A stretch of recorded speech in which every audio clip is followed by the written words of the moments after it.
So what we need is a totally new definition of what ADHD is. ADHD is a genetic, neurological, brain-based condition that has a number of implications. As we've already said, it doesn't go away. It's familial. At least one parent's going to have it, and at least half of their siblings are going to have ADHD as well. It runs in families. So just when you identified one person, there's a whole bunch of other people in the family who could use a hand as well.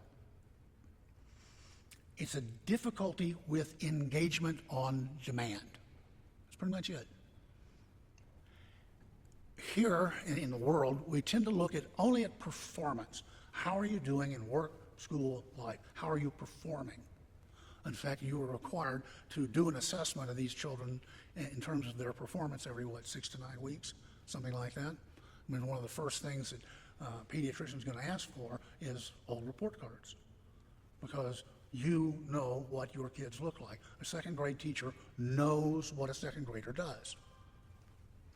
But it's not just performance, it's also mood, it's also energy level. In fact, your neurology is pretty much everything that you are. And performance, mood, and energy level are solely determined by the momentary sense of being interested or fascinated, as in the psychological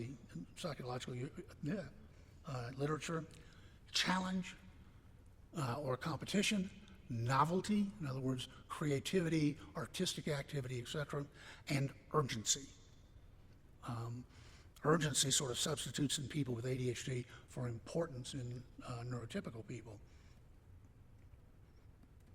So we're going to run through this to save some time.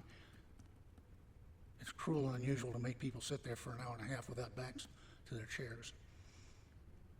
Okay. We need to contrast this to the neurotypical importance-based nervous system. For neurotypical people, the task does not have to be important to them. They can make use of what we call second-hand importance.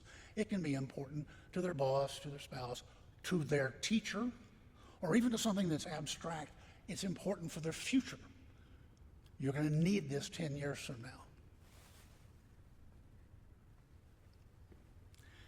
Being interested, challenged, finding it novel or urgent is nice, it's helpful, but it's not required. People who have a neurotypical nervous system can prioritize, because what's prioritization? It's arranging things in order of importance and doing the most important thing first. And so for the neurotypical people, it's the importance and also the rewards for doing something important that gets them engaged as the situation demands, gives them access to their intellectual abilities reliably every time, and then helps them stick with that task all the way to the payoff.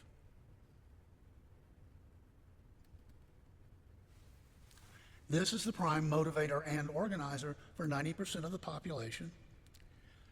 People who have an ADHD nervous system know what's important. They like rewards, they don't like consequences. It's just that those three things which organize and motivate everybody else, and those three things that determine how schools and most jobs are organized, for them is nothing but a nag. It's one of those few times in life where you can say always and never. A person with ADHD nervous system is able to say, I have always been able to do anything I wanted so long as it was interesting, challenging, novel, or urgent. And I have never even once been able to make use of what everybody else uses: importance, rewards, and consequences. It is that clear. You can say always and never.